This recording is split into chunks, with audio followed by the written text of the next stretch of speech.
man, what a cool thing to be able to work through the process and help one of your citizens. It's just a good feeling, man. This is the My Campaign Coach podcast, where we talk about how to win elections. Every week, we let you hear straight from the best consultants, operatives, and candidates in the game, all for one reason: to help you win. For more information about how we can help you win, visit mycampaigncoach.com. Now, here's your host, Raj Schaefer. Welcome to the How to Run for Office podcast from My Campaign Coach. If y'all haven't had a chance to check out our brand new website, go over to mycampaigncoach.com and check it out. We've enhanced it a lot in the last couple of weeks, and I think it's going to be a lot more user-friendly, and you'll be able to find all the things that we're able to do for you, from the podcast to the web courses to the email list and blog, to help you be a better candidate. I'm a big believer that our country needs more candidates and elected officials who are intimately familiar with their communities and know what it's like to create jobs. My good friend and guest this week, Jason Wright, nails both categories in a big way. Jason's business resume is frankly too long to even try to cover. He's managed hundreds of millions of dollars in real estate transactions and private equity deals, and his involvement in the Tyler, Texas community has made him a fixture there, and it helped to elect him to the City Council back several years ago. When Ted Cruz was elected to the U.S. Senate, he asked Jason to be the East Texas Regional Director, where he was my counterpart, and we got to work together closely for quite a while. And since then, Jason served Senator Cruz in statewide as well as regional capacities and did a lot to build the relationships between the Senate office and the business community here in Texas.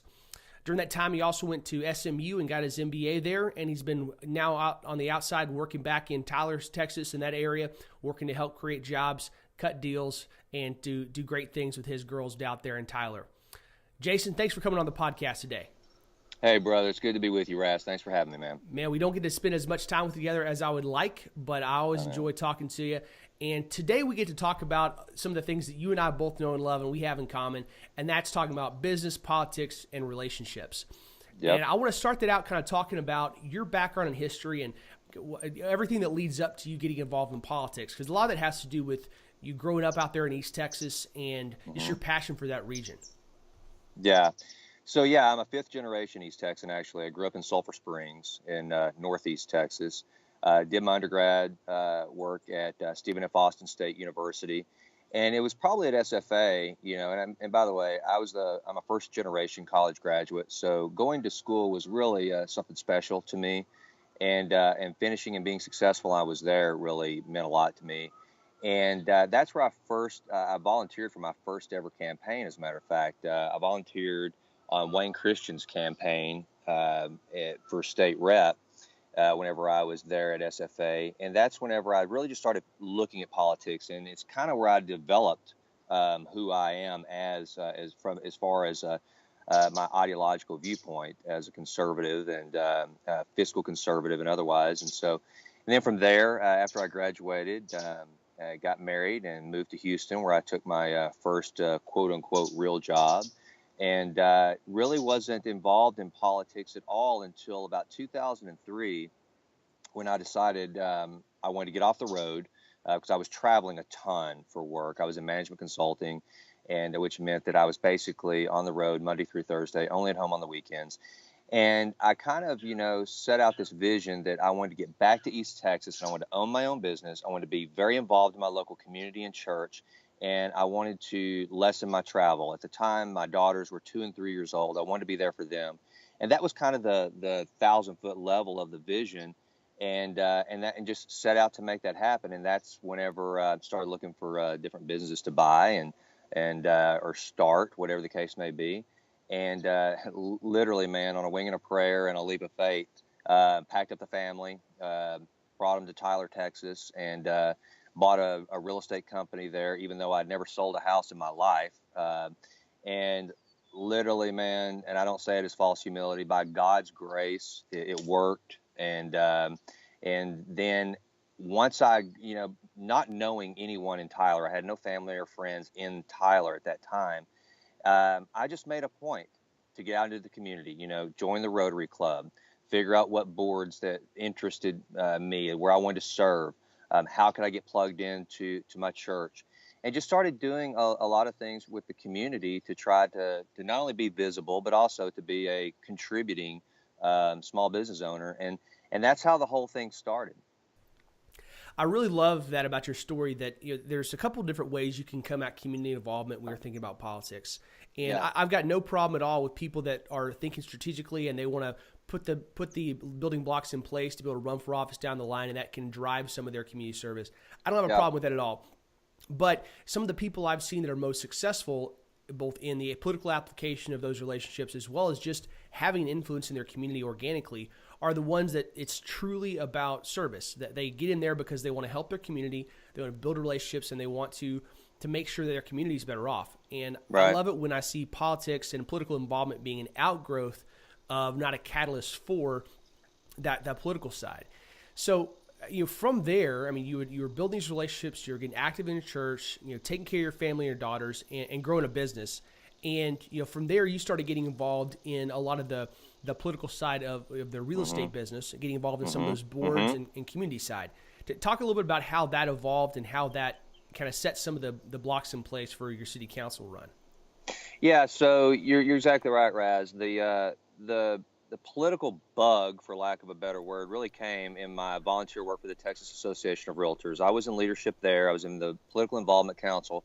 And what a lot of people don't realize is that TAR and TREPAC in particular is basically the only statewide lobby that is fighting for private property rights, because with realtors, you have a huge number of independent contractors, essentially, that come together, and the core, they're not ideological as far as Republican, Democrat. They are pro private property rights, and the main thing that TREPAC and TAR is constantly focused on is making sure that private property rights are protected, because that creates the more freedoms and liberty we have as property owners, then obviously the more transactions that happen, the more that the more people that own real estate, the better. For instance, it's just little things like, for every house sold, there's on average $60,000 of economic impact from a house being sold. So it's pretty important that we keep those things going. So being involved with that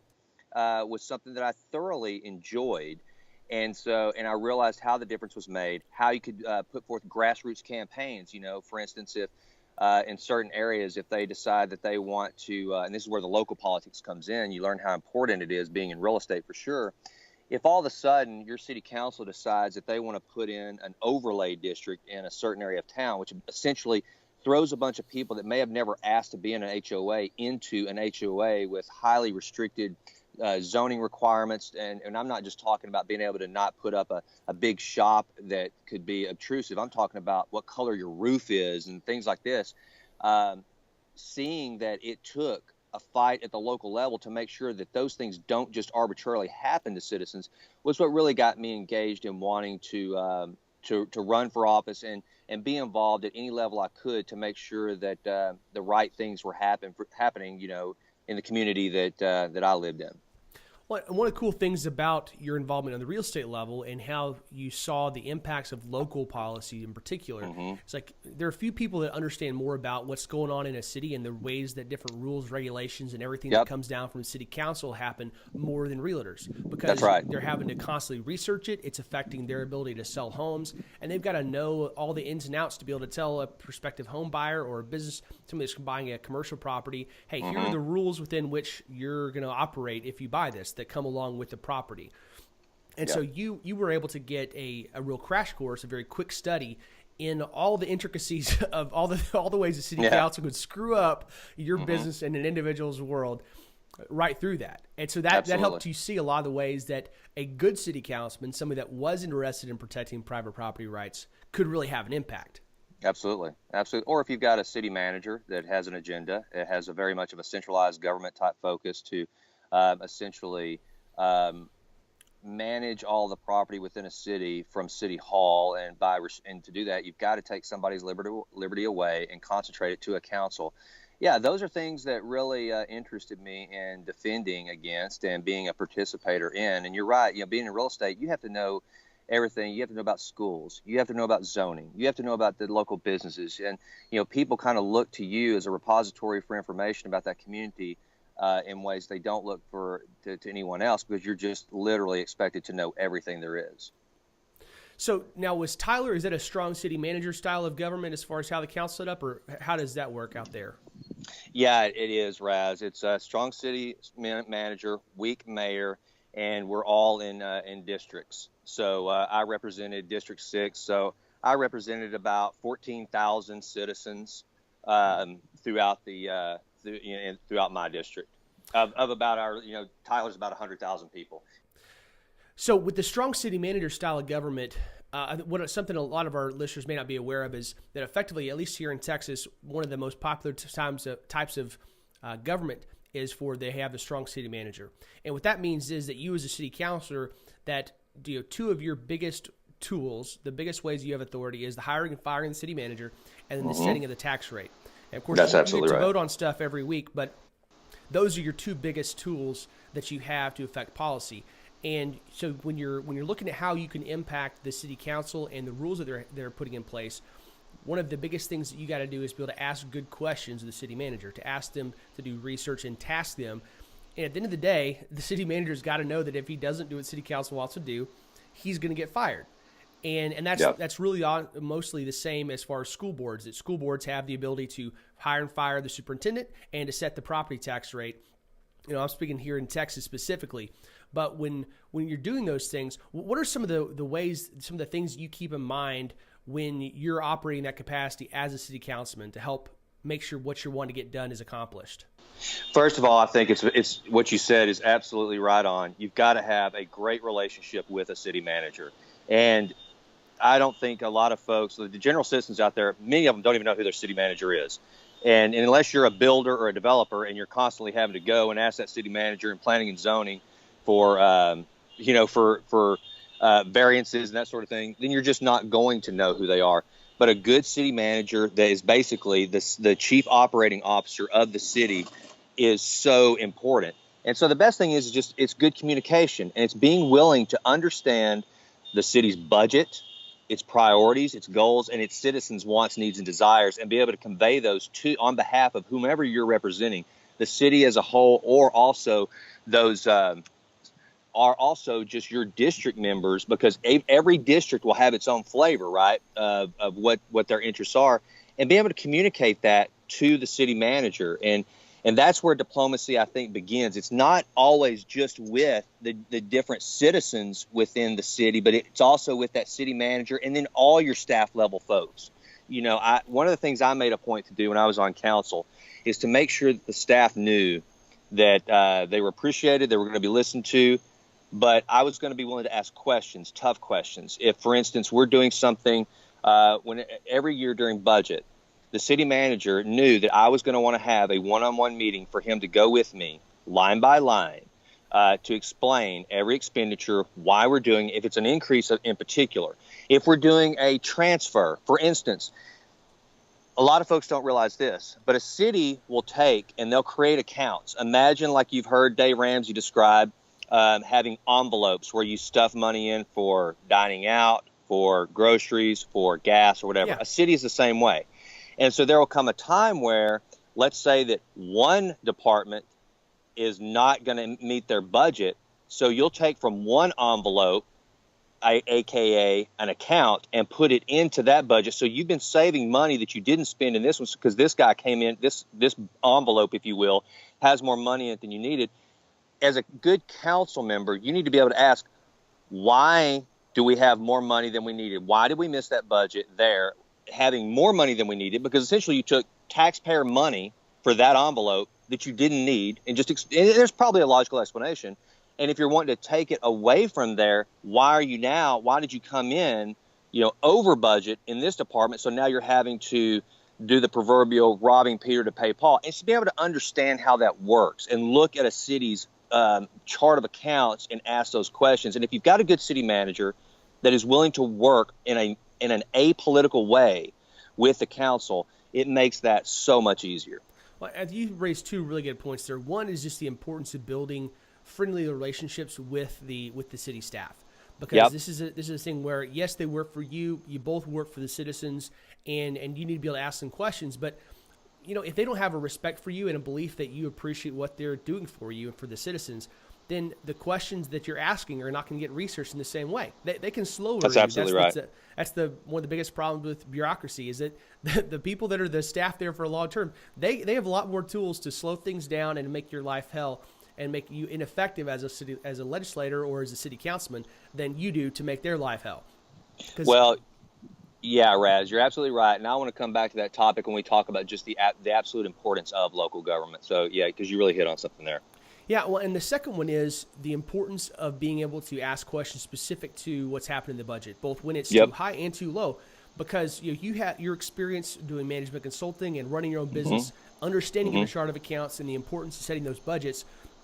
You're able to go ask those questions and identify those reasons. And in a lot of cases, you were absolutely right. It's not that there was some nefarious plan. They weren't trying to squirrel away money or screw over the taxpayers. If you come out with that perspective, you're just going to be SOL. But that's right. By coming at it and just saying, "Hey, explain to me why this happened," because it's not me judging you or saying you're doing a bad job. It's saying, "Hey, we're just using the information that we have based on past performance to influence better payouts down the line for the taxpayers." And that's that right. might mean all kinds of different changes, but unless you understand the reasons why, unless you ask good questions, you're not ever going to be able to figure that out. That's absolutely right. Absolutely. So let's go back before we get a little bit sidetracked. I got off on the talk about city council, but how did you get there? So we jumped over that step between you being active politically and working with the real estate boards to being a city councilman. Talk about your decision-making process of running and how you got there. So, that's a great question for me personally as to kind of the decision-making process, because I was a guy that had kind of, just because I was involved in some local grassroots organizations and I'd been so involved politically with real estate, there became the assumption. I mean, it's like anywhere else. I mean, your listeners, they have some folks in their community that people, if they haven't run for office, they expect them to run for one day just due to the things that they're doing in the community. And it might not be because they're overtly showing signs that they're going to be in politics, but it might be that people have identified them as, hey, that's somebody that the citizens listen to and they need to run for office. And right. That was kind of building up. And I just decided that for me, the best way to get involved politically by putting my name on a ballot was the city council. A lot of folks disagreed with me. They were curious. They thought that I should run for state rep, state senate, something like that, because everybody's, when you get into politics, there's a lot of people that know more about your career and your ambitions and your and your motives than you do. You'll find that out.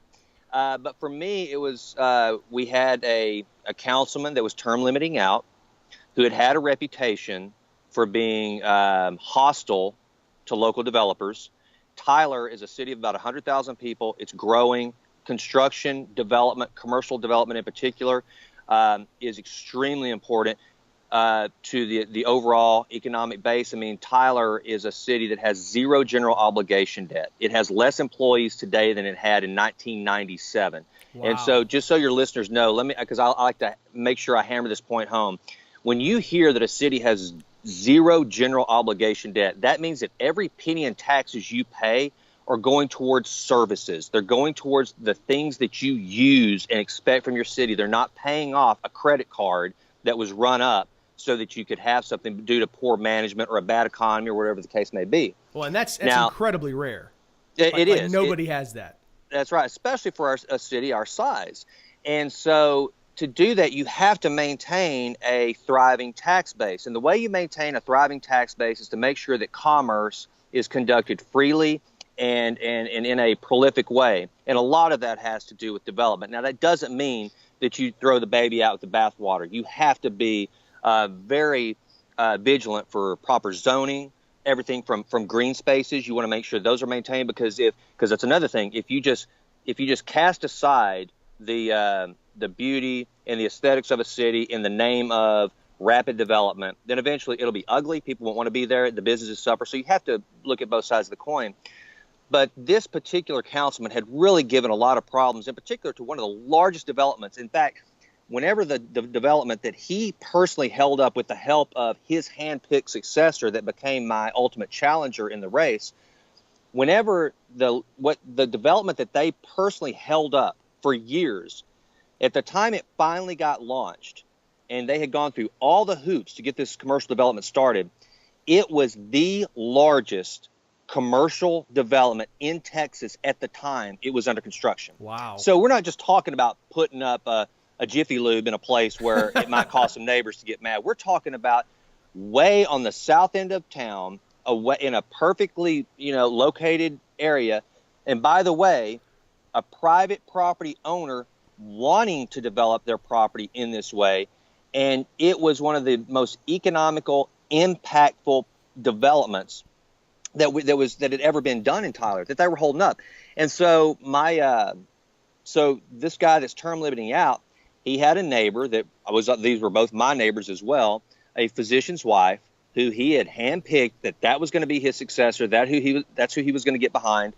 And those two, knowing that they were going to present a problem for the business community, some business leaders stepped up and started looking for candidates. Now, I was unknown at this time. At the time, I'd been in Tyler for 8 years. So the guys with the money and the influence, while they may like me and thought that it would be nice for me to serve on some committees and boards and maybe planning and zoning, they did not have plans for me to be on city council. They wanted someone that they truly felt like that had the resources and the backing and the history with Tyler to get elected. So they backed another candidate, terrific guy whose dad, he was a gentleman in his mid-50s, oil and gas guy, which, as you know, Raz, oil and gas is very prominent in the Tyler area, East Texas in general.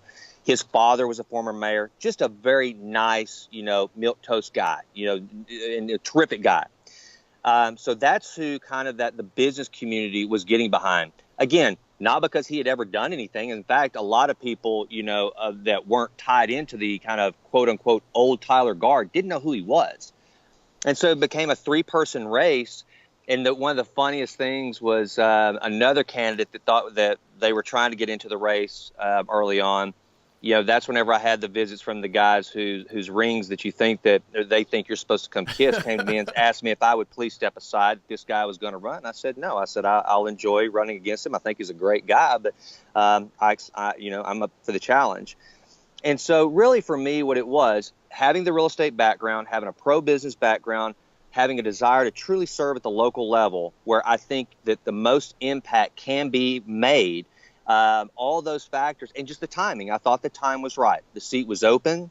I knew it would present a challenge. It was South Tyler, the district 6, which I represented, it's the district that gets all the attention. I mean, it's where all the new restaurants are, all the new businesses are. It's where a lot of new housing development. So it's a very visible and critical district to Tyler. And so I knew that someone needed to be in there that would protect the growth and the business community as well as the citizens at the same time, and not just lean too heavily one side or the other. And all those factors, it just, after a lot of thought and prayer, I decided, okay, this is where we're going to dive into the whole political realm and get our name on the ballot for the first time. Well, and at that point, you had you'd helped out in a couple campaigns, but you had never run one. You'd definitely never been a candidate before. So this was a big step for you, but it was a natural one from being the guy that was involved in the community and helping out there, like we talked about, to saying, okay, well now it's time. And the people around you, while some of them may not have wanted you to run, there were a lot of people that when they heard about your candidacy, they were like, well, of course Jason's running. Right. That was a natural thing, because they kind of got two options. They can go, well, of course, or they can go, really? Jason's running for city council? Really? Right. And obviously you got the response that she wanted. And even if there were some people that wanted their own chosen one to be the guy. So how did you go about, after making the decision to run, what were some of the steps that you took? I know you came through some of the training that Drew was doing back in the day. And how did you start preparing to actually make that run and build a campaign? First thing you have to do is figure out where the money's going to come from, who's going to support you. I mean, and now this is different for every community. Some city council races are just going to be more expensive than others. In Tyler, like a mid-city that's growing, that is the economic center of the region, it's going to be an expensive and competitive race. And so I knew what I was in for. So I had to make sure that I had some resources financially that would get behind me. And that's literally just setting meetings. That is cold calling folks up saying, hey, this is what I'm thinking about doing. I'd love to come sit down and visit with you and talk about why I want to do it. And it's a lot of meetings. And then it's also, as far as building your grassroots support, you have to know that you have a sphere of influence. And by a sphere of influence, that doesn't just mean people that you can call up and say, hey, you want to grab coffee? And they'll say yes. It means saying, hey, I need you to spend your Saturday knocking on doors, doing something that's not fun, that you don't want to do, but you know that not only will they do it, but they will do it with passion, and they'll get somebody to do it with them. That's how you look at this.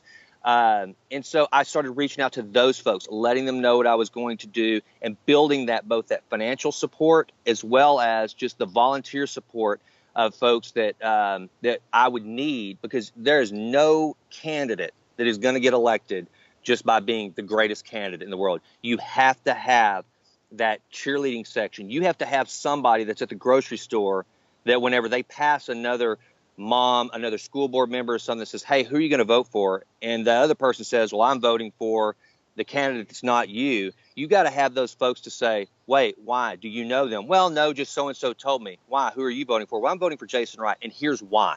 Exactly. You have to have that, and you got to duplicate that as many times as possible. And so I set out on a plan to do that. No, I love that, and it obviously paid out for you.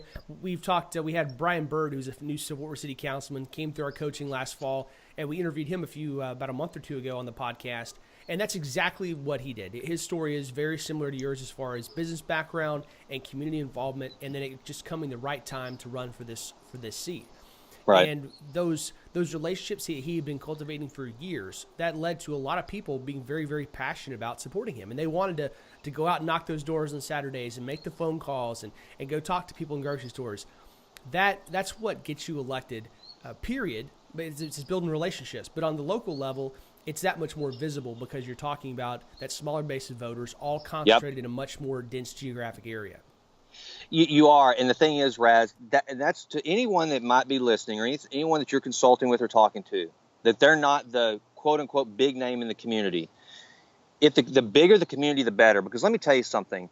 A newly minted college graduate in their first job in your community could care less about whomever the old guard is. In every city from New York to Tyler to Como-Picton, Texas has an old guard. Yep. Every one of them. And guess what?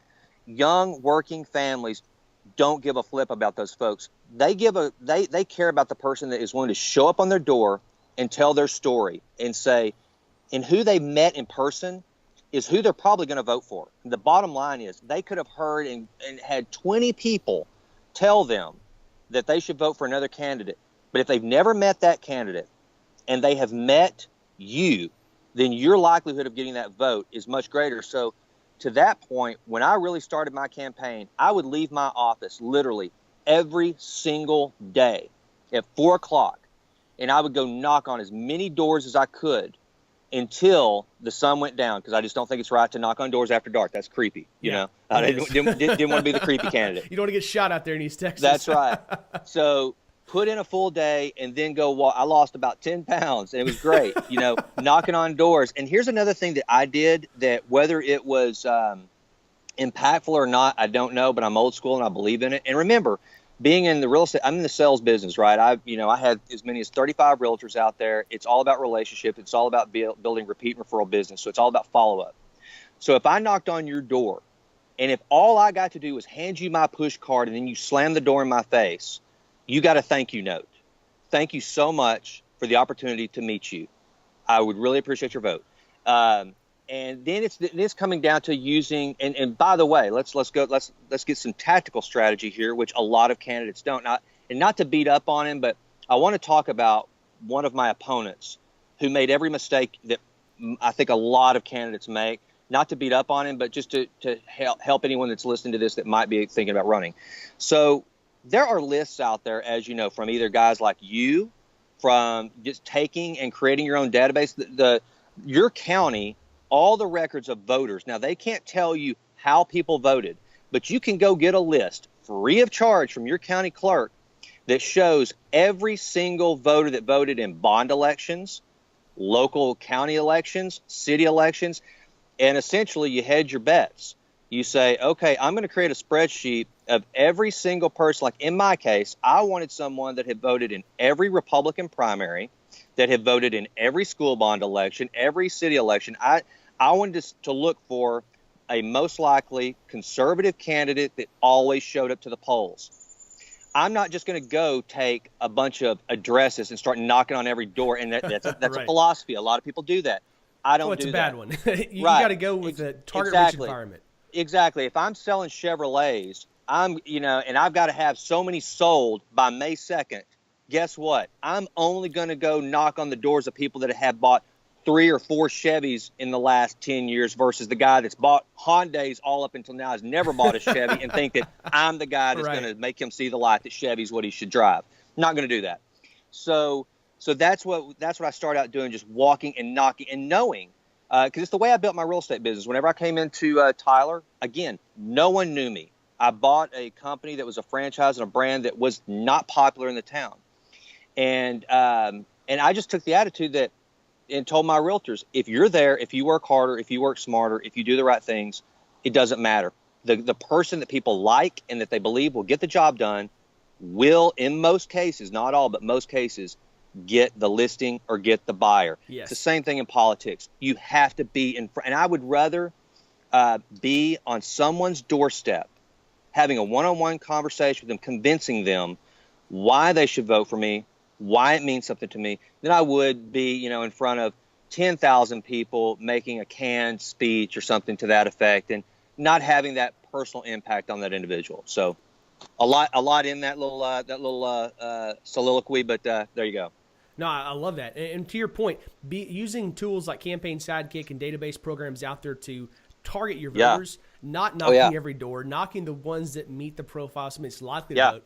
Because for those folks, the only question is, who are they voting for? It's not going to be, will they vote? Because they're going to. They show up at every municipal election. They're going to show up in yours. But who will they vote for?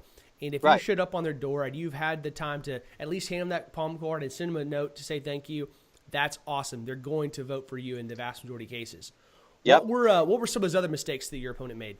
Okay, so here's the deal. So what you talked about is, I cannot stress this enough. Anyone that's listening to this, if you think because your granddaddy and your daddy and you all grew up in your town and everybody loves you. And so if anything you ever want to do in life politically, all the citizens are going to rally behind you and make sure that you get elected. You are doomed. You are doomed to failure. Yes. Also, if you think that you can come up with just some little strategy of, well, I'll just call people and ask. And I know if I ask them to vote, I'll ask my Sunday school class and get them and they'll go do it. No. First of all, you have to assume that every single person that says they're going to vote for you, they are not. Because guess what? They probably are not. The cold, hard, sad truth, by the way, is people, by and large, generally speaking, not all, people under the age of about 60 could care less about local politics. They couldn't tell you who their city councilman is. They couldn't tell you what a city councilman does. They've never called a city councilman. So to vote for you, they do not place a great importance on. They'll put a sign in their yard. Yeah. But guess what? Signs never show up to vote. It's the darndest thing. Wasn't able to get one of them to do it. So you've got to assume first and foremost that everybody that tells you that they're going to vote, they're probably not going to. Secondly, be as strategic and scientific about this game as possible. Politics has become a science. We've taught political science for years and years and years. It is now a tactical science. It's the reason why companies like yours exist, Raz. It is a science. And if you are the individual that says, hey, you know what? I know nothing about the science of politics, meaning building teams, building resources, building databases, figuring out how I'm going to shorten my block walking time by only block walking the most target-rich neighborhoods as possible to free myself up time to not only go knock on fruitful doors, but to hold an event that afternoon and be rested in time to hold an event the following morning. If you want to be able to do all those things, you have to go out there and look for the resources. Go find a proven consultant. And look, I know political consultants, they get a bad rap, but here's the deal. Campaigns are expensive. And like Raz talked about, the number of people that are actually going to show up and vote in a city council race versus the money that's going to be spent on that race, it's pretty sickening when you realize at the end of the day, like in my case, I could have just given every one of my voters $20 and said, hey, come vote. Now that's illegal, so you can't do that, but that's the way you look at it. So Yeah, use those dollars wisely and be strategic. So the guy that I ran against, the opponent I mentioned earlier, because he was a Tyler native, his father had been a mayor, a beloved mayor. His father had been a bank director of the largest bank in town, which is a very, very community active bank, very charitable organization. And he himself was a good guy, knew a lot of members of the community. Just again, milquetoast guy. There was just nothing offensive about him. So what he thought was, when he held his first political fundraiser, he had friends, and he had his dad's friends. He put them on a list, and you're pretty much going to be able to determine in a smaller community of, say, 100,000 or less, how many votes it's going to take for you to win. It's not hard to do. And as a matter of fact, I've got a great story about that. So he thought, because all of his, however many voters it was, said that they were going to vote for him, he had the thing locked up. He did not block walk. He held few events. He already, whenever we had debates and forums, public speaking is not his gift. He did not understand federal, state, nor local politics to the degree that you must in any competitive race. The whole idea of two ways to run, scared and opposed, did not register with him. And I remember on election day, he came up to the poll where I was camped out, just to say hi, and he's wearing this like kind of Hawaiian style shirt with little classic cars on it, driving one of his classic cars from his collection, just laid back and relaxed. And this is one of the, again, a very humble, very nice, down to earth man, but you could just see the confidence that he's like, this is ridiculous. We're even putting this on today. I've got this one, and bless y'all's hearts, you don't even realize it. And to this day, he's devastated at the law. He's angry at friends because he didn't understand what I just said, that he thought because he knew somebody 10 years ago, they would see his name on the ballot and vote for him. What he didn't realize was that I had been on their doorstep and met them and told them why I wanted office. I didn't take them for granted. Even if I knew them, I knocked on their door, said hello. It is grueling. It's very physical. I think that people need to understand, when you're running for a really competitive city council race in a mid-sized city like that, it's much different than a statewide race where you're kind of removed from most of the voters. Mm-hmm. This is a case where you're literally going to drive around every day, and you're going to have to deal with the psychological beating of seeing people that you thought were friends have your opponents sign in their yard, and then seeing them at church and wanting so badly to go, why?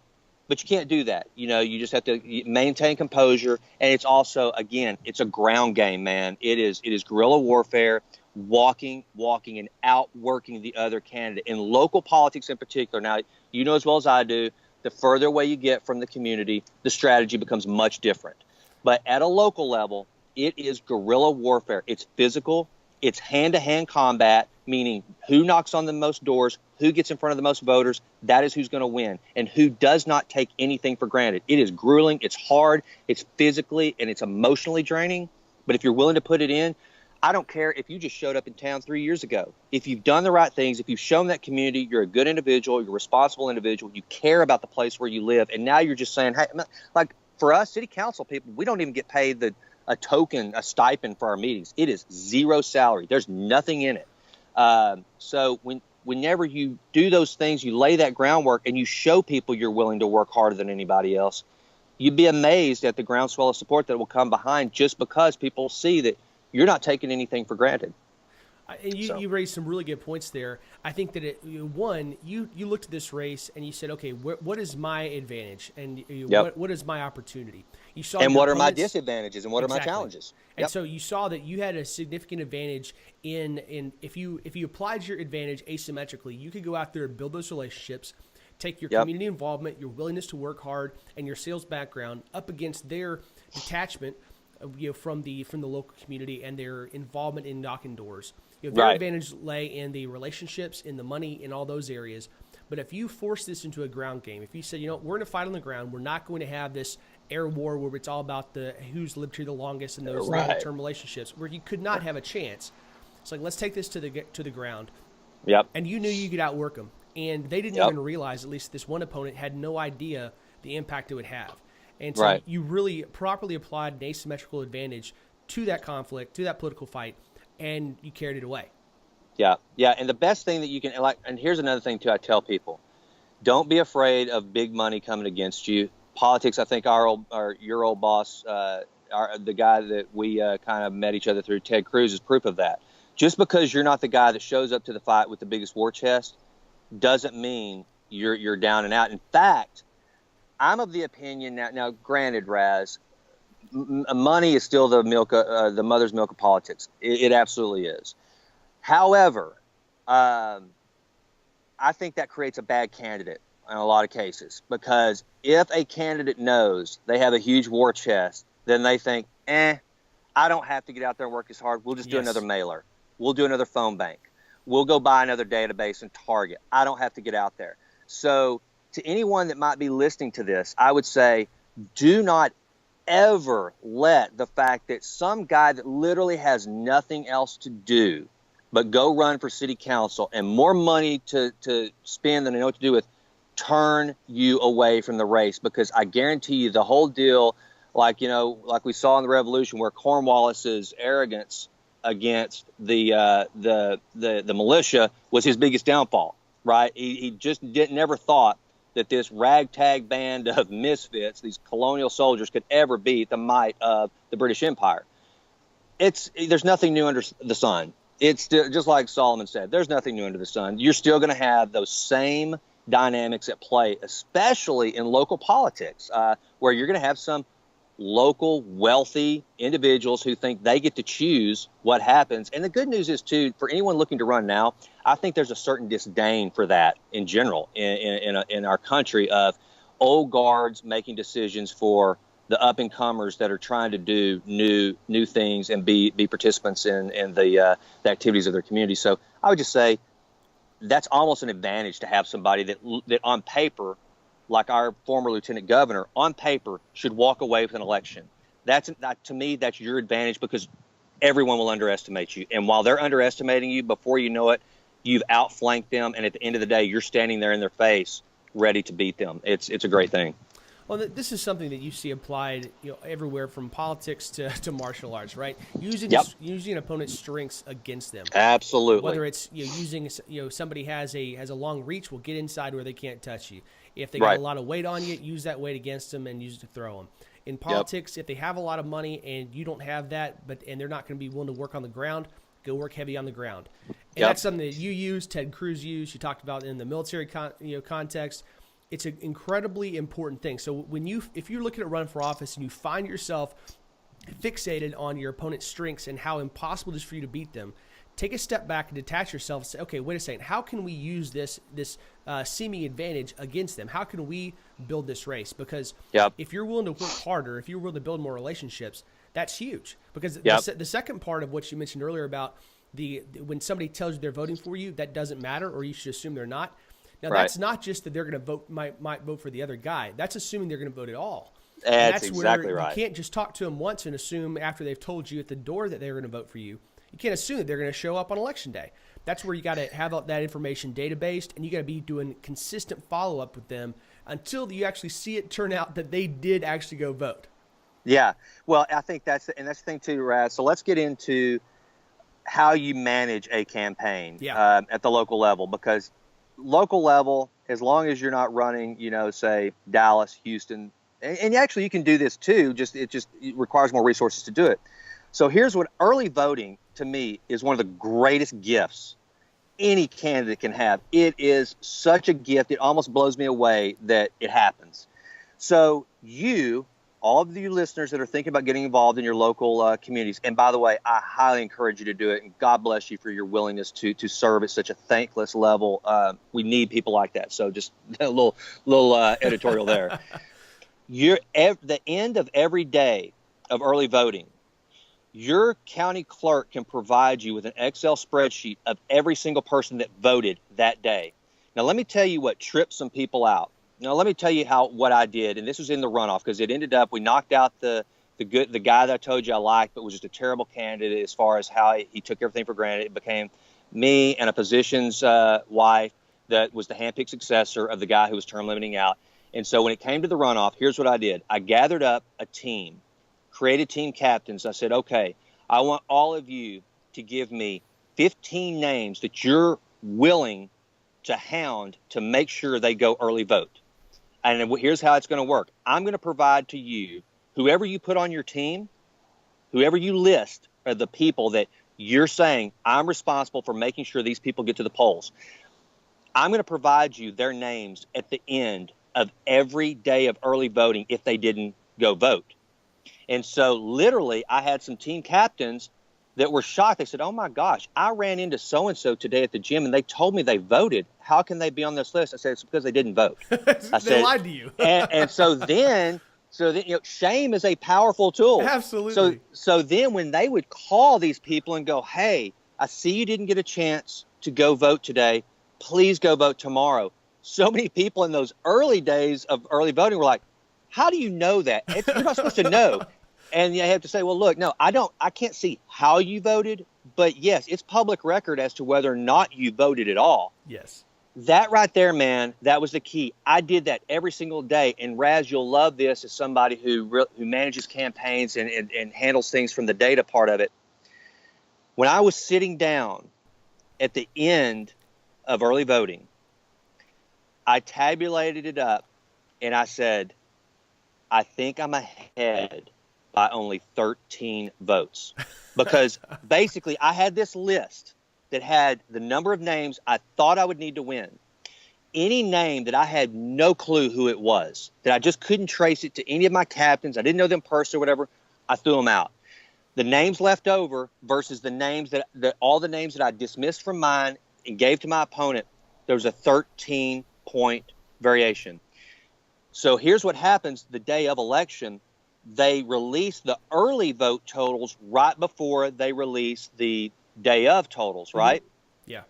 I thought I was only 13 ahead. I was 9 ahead.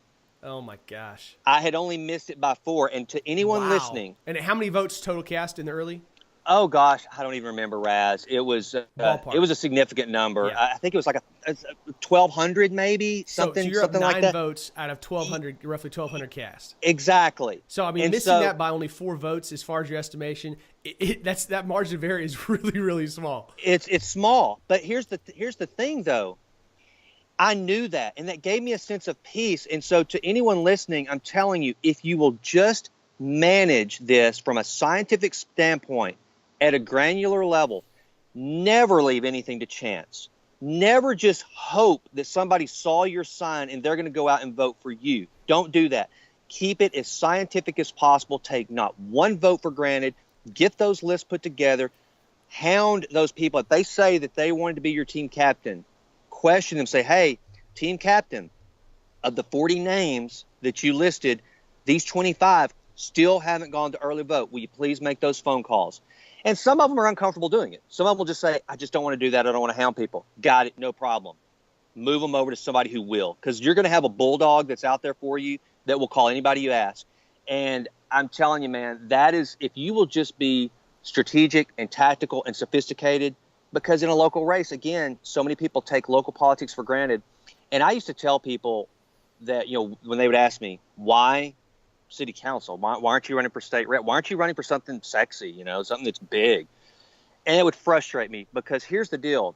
I would explain to them, if Barack Obama, who was the president at the time, if Barack Obama, his motorcade drove by in Tyler, Texas, and you were to yell and scream as long as you didn't threaten his life, you just yelled and screamed some horrible thing at him, he could do nothing to you unless you are a general serving him as a commander.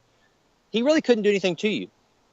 However, if your city councilman drives by and does that, he only has to convince 5 other people to raise your taxes the next Right. budget. He only has to convince the waste department to maybe not pick your trash up as frequently. I mean, that sounds terrible, but it rarely happens. Look, I don't think that we're, this isn't like, the mob in New York, that back in the old days where but the point being, decisions are not only made infinitely quicker and more efficiently at the local level, but they impact you directly. And that's why, whenever people can always tell you who's running for Congress, what bills are being voted on, is it the Affordable Care Act bill, whatever the case may be. But they can't even tell you what their local tax rate is. Yeah. And I'm like, the Affordable Care Act has been tossed back and forth for 7 years and nothing's happened. Yet every year your budget's going to be voted on, and your taxes can go up every year, and it only takes generally 7 people, and it's 6 people plus the mayor to make that decision. So telling people the importance of local government, and that was one of the fun things for me too, is educating people on the importance of local government, how it could impact them so quickly, and it really made people's eyes raise up, and they go, oh my gosh, I never thought of it that way. Now, yeah, usually the only thing you gripe about on city council is when it hits you in your backyard, and then you show up to your first meeting ever, and it's too late. The train's already left the station. When in fact, if you had candidates in there that were like-minded, who you knew, who you could sit down and talk to about whatever the issue may be, and hold them accountable for protecting your local liberties and freedoms, you wouldn't be in that position. So anyway. Well, there are 2 things right there that I want to hone in on. One is the power of making those phone calls. As somebody that does care about local politics and knows something about them, if you're calling your friends and family, they may not care that much. They probably don't, because like you said earlier, the average age of the voter in these municipal elections is really high. We're talking about between 55 and 65 on the low end of average voting ages, at least in most cities that I've looked at here in Texas. And your willingness to make a call and just you're showing, even if you're not showing up at their door, calling a friend, sending them a Facebook message saying, hey, this Jason Wright guy, I'm showing up to vote for him. Here's 3 reasons why. I really appreciate it if you would too. That's critically important. And the second is when it comes to organizing your campaign, the way you deployed that get out the vote effort during early voting that's textbook, because what you did was you gave them a clear, defined, concise task, and you made it deliverable to them. You sent them that Excel sheet every day with the names, the contact information, and whether they voted or not. And so they didn't have to go and check or look somewhere. They just opened up their email inbox, they opened up that spreadsheet, and they pulled out their cell phone, and they just called through them. And so you make it as easy as possible for your volunteers to do that and to be able to execute on those tasks. And that's awesome, because they were able to call through those people. And like I said, that social pressure, that little bit of shame is a powerful tool. It's huge. When they know that somebody's watching them, it changes everything. So I can't say too much how critical it is to be willing to create a strategy. The winging a prayer, the hope, or the thinking that, well, everybody knows me, everybody likes me. Yeah, that is you're doomed. You're absolutely doomed if that's the attitude going in. I don't care how small the community is. You're 100% right on that. Now, I want to kind of transition to talking about our time together working for Senator Cruz and some of the lessons that we got to learn there, because you got to spend a lot of time both there building relationships in East Texas as well as statewide with business leaders. Talk a little bit about some of the political lessons you learned there from supporting Ted during the primary and on through his election and working for him. So at the end of the day, you have to maintain that solid communication after. I think that's one of the things from a statewide level. Business leaders get a bad rap in that they, it's kind of the same old deal. Well, they've got all the money. All they want is the candidate that's going to be good for their business. That's not necessarily true. A lot of these guys and gals that are running, Fortune 500 corporations, they truly care about the state of Texas and seeing it thrive, because yes, for both personal interests, it does help their business, but really I can't say enough how important it is to be there and ask the right questions. As a legislator, what can I do to get the government out of the way, to make you better at your job, to make you run more efficiently? What tools do I have? And letting that community know that those are the things you care about, that you're not always just showing up with a bag to fill with money, as a part of a political fundraiser or something to that effect. I think that is absolutely crucial.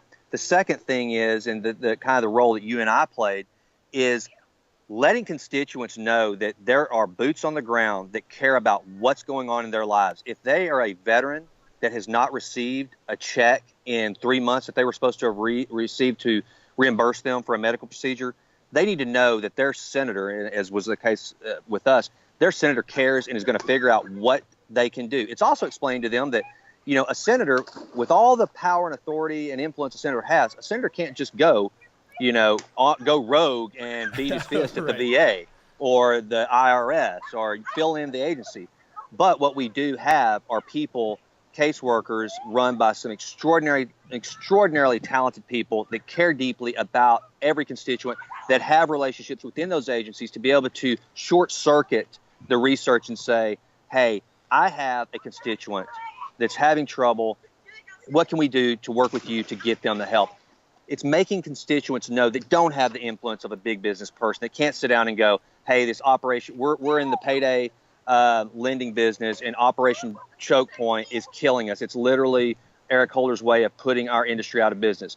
That's a big, high-level topic that's going to impact a lot, but it's not going to impact the guy who just wants his Social Security check, that he's done all the right things, and he's wondering, why have I not got this check? Or an elderly person that's 70 years old and retired, and they were supposed to get a refund because of a mistake that the IRS made, and they haven't received it for 5 years, and it can be as much as $20,000. Somebody living on a fixed income that might have $20,000 owed to them from the IRS can have a huge impact. And whenever their Senate office can kind of steward them through that process to make that happen, and as you know, that's like real life, that's a real life case of something that has happened, then that's what, as a senator, you got to realize, in my opinion, that never lose sight of the fact that you're the servant. You're the guy or the gal that said, hey, I want to get out there, and whatever the issue is, it's impacting Texans in our case, whatever the issues are and whatever's within my wheelhouse of authority, I'm the guy that wants to help, and I want to take care of as many Texans as I can through the legislative process and be an advocate for making sure that the government is fulfilling its promises to you, that it's not hindering your ability to conduct business, that your liberty and freedom are not only protected, but they're thriving and they're not being threatened. That's the job I signed up for, and you've got to be there in the trenches conveying that either yourself or through your boots on the ground, that's why you're there. And if you just do that, I think if you're just even if you don't give the responses that constituents want, as long as they know they can get a response from you, the American people, or Texans in particular, since that's what our concentration is, they're great in that. I can't tell you how many times as a councilman and as a representative of Senator Cruz that I would tell people, no, look, we're not going to agree on this issue. The XM Bank was a big one with Senator Cruz to the business community. We're not going to agree. You're never going to get Senator Cruz to get behind what he considers corporate welfare. However, we do agree on these points. And just the fact that they knew, okay, look, he's not trying to talk in circles. I know where he stands. It's like whenever Senator Cruz was running for president, he went up to Iowa and said that he was willing to do away with corn subsidies or ethanol subsidies. Right. That's a huge, huge deal. But you know what? Yeah. What he showed was that people respect when they just want to know where you stand. They may be angry at you. They may not agree with you. But I think that the American people hate surprises. They hate the unknown. We don't like that. That's why we don't like that. We want, even if something's bad, but if we know what we're getting, we'll figure out how to deal with the thing that we don't like. What we can't stand is uncertainty. And so I think as an elected official at any level, it's okay. And we hear this all the time. Be principled, be principled, be principled. Yes, of course. But more than anything, just know who you are. And that's one of the, and going back to the local level, Raz, because this was a gut check for me, man. The first time I held a town hall, and that first time, and if you're an elected official, then I don't care who you are. I think this is probably going to come over anyone that gets elected. When somebody asks you a question and you know the answer they want, and it's different from the answer you're going to give them, there's this, your stomach kind of tenses up, and it's like that moment of, what are you going to do? And the first time you tell them, look, we're not going to agree on this, and here's why, and you explain it, and you watch them go, oh, okay, your confidence will go through the roof, and you'll figure out it's not that hard. It's okay, and people will respect you. I remember the first time that Ted Cruz did a national Sunday talk show, and you probably remember this when it was with him and Schumer. I sat there with bated breath going, oh, my goodness, okay, here's the first. Is he going to back down? Is he going to stick to his beliefs, the things that got him elected? And he did. I mean, it was one of those few times where I watched an elected official speak, and I didn't walk away going, gosh, I would have said this. There was nothing I would have said differently. He didn't leave anything out. And again, I think that's what people appreciate more than anything. So you can't lose sight of that. You are 100% right on the mark. I think what people have to realize, you and I did this for Senator Cruz as regional directors, and as a city councilman, you largely handled this for yourself. But that accessibility you talked about. Absolutely. For Senator Cruz, one of our biggest responsibilities in the counties we covered was to make sure that we were building relationships, and that anybody that might need something that we could help with, that they knew who to call. That they had my cell phone number, your cell phone number. We could put them in touch with Brenda or one of the other caseworkers in their department. He's like, if they have a need that we can help, that they have a need that we can solve, then they know who to call, because we can then put them in touch, and if possible, we can remedy that.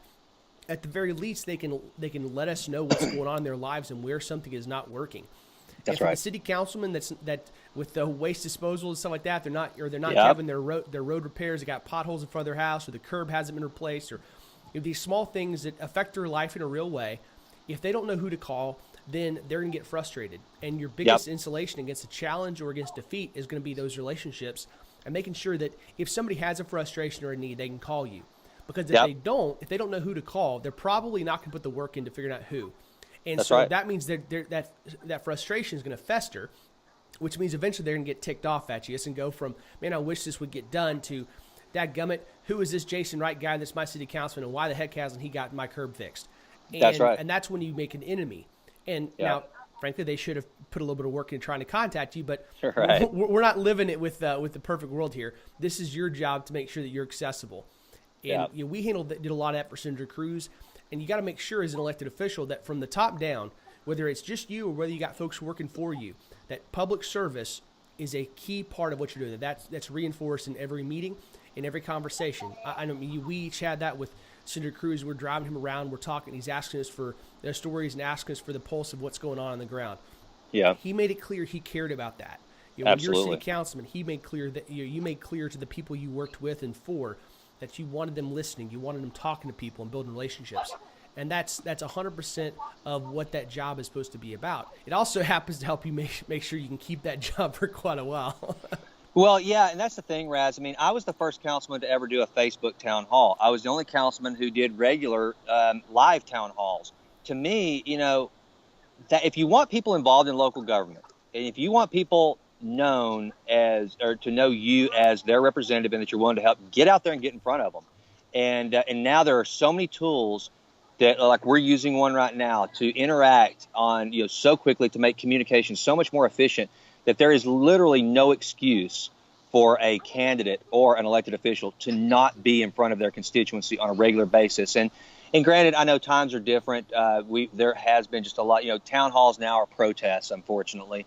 But at the local level, be willing to get in front of your constituents, take tough questions, and again, it's okay. Like I always tell people that, if everyone sat around in a circle and we threw our problems into the middle of the circle in a box, but we didn't know whose problems were whose, but we knew which one was ours.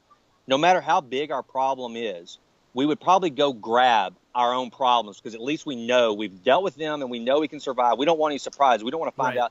It's the same thing with an elected official. If you do your job right, that person may have some problems with you, but if you want to get reelected, if you will just be responsive and take care of them to the best of your ability, they're probably going to choose you from the circle again, just because they know what they're getting. They don't want to take a risk on an unknown. So get in front of your constituents, communicate with them, talk to them, and work. Do the damn work. I mean, yes. You are elected, and it is especially at the local level, a lot of times it's a thankless job, and it's frustrating. And there are people that are ignorant to the process that will call you. One of the first calls I got was a guy, his cable bill was too high. And he thought I could somehow help him with his cable bill. So what I had to do is stop and go, first of all, it's just kind of comical. Yeah. But secondly, to remember, hey, I asked to be in a position to where when the citizens of Tyler have a problem, no matter how big or how small, I'm the guy that said, hey, I want to help. And so be willing to help. Do the job. Do the work. And if you will do that, there are some times whenever the political winds will blow in such a way that good candidates will get blown away by national attitude or whatever. But I tell you what, the safest candidate is the one that knows his constituency the best. To me, so I know I think we've pretty much handled this ad nauseum, but relationships with your constituency are absolutely the key. That's something we can't hammer enough. We talk No. about every week here. The importance of those relationships, building them and keeping them fresh is critical. And Yep. and when you do have those calls, not being frustrated because the guy's calling about a cable bill, it's like, okay, no, that's not my job, but hey, here's a couple ideas on how Yep. you can. Yep. When I went to lower my cable bill, this is how I did it. And, Right. Giving them ideas there, on down the line is really important. Jason, you've been really generous with your time. I appreciate it. Why don't we wrap up with your favorite part of your job and any final thoughts of advice you got for folks that are listening or considering a run? Yeah. So my favorite part is, again, feeling like you're in the front row. When I was in college, look, academically, I'm not going to be the best performer. I need all the advantages I can get. And I hate, and so I sat on the front row. That's what I did. And it helped. My professors knew who I was. They knew what I was about. They knew I was there. And same thing with politics. I don't like surprises. If a train's bearing down on me, I want to be able to see it as far away as possible to prepare for it. So the best way to do that is to get on the front row. Get in the front row of your community by serving either on the county commissioner's court or on the city council. Get on a front row to see the issues that are facing your constituency, that are facing you and your family as a taxpayer, because when you're on the front row, you can see what's coming at you from much further away. So that's what I loved about it. I loved feeling like I had at least some modicum of control over maintaining, and I always talk, Tyler is a unique place. We talked about the tax rate. We talked about how efficiently it's run. I would always tell people when I was running for city council, and this is what I loved about Tyler, you don't run for city council in Tyler talking about all the changes you're going to make. Anybody that shows up talking about that, they should never be elected. What you should do is what I told people, I want to show up and not break it. I want to be a guy that comes in and helps steward this incredibly efficient government that was started by guys like, former Senator Kevin Eltite, whenever he was on council, then mayor, and was just really put Tyler on a great trajectory. I want to maintain that. And so that's the fun part. And then it's just either you have a desire to help people or you don't. And if you do, it's an itch that I enjoyed scratching. I enjoyed somebody calling up and going and standing in front of their house and going, your backyard's washing away, and I don't know if that's city property or not, but let me find out. Let me see if I can research that. And then if you could, man, what a cool thing to be able to work through the process and help one of your citizens. It's just a good feeling, man. I think all of us who have certain gifts and talents, whatever they may be, whether it's, if you can really make people laugh, go make people laugh.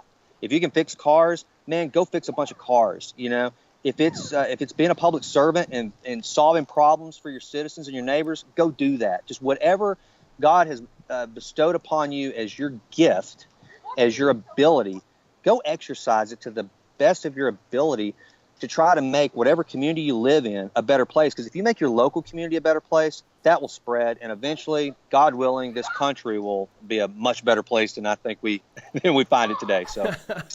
Well, Jason, thank you so much. You shared a lot of great stuff with us today. I'm hoping that many of our listeners have been inspired by that, and that they'll help deploy some of those same strategies and tactics in their races and their time as councils, wherever they're working. Whether you're running for city council or president, these things are critically important and are going to be playing strongly in your race. So thank you for all you did on the council. I'm proud of your work there and enjoy getting to know you and work with you and Senator Cruz's staff. And give me a call when I get to manage your congressional run here in a couple of years. I'm ready to rock and roll, brother. I don't know, but I doubt you'll see me on a ballot anytime soon. But thanks, Raz. Appreciate what you're doing. And if anytime I can help, I'm available. Sounds good, brother. Well, thank you guys for listening, and I'll talk to you again next week. Please subscribe and rate us on iTunes to help spread the word. We'll be back with you next week with more campaign insights from My Campaign Coach.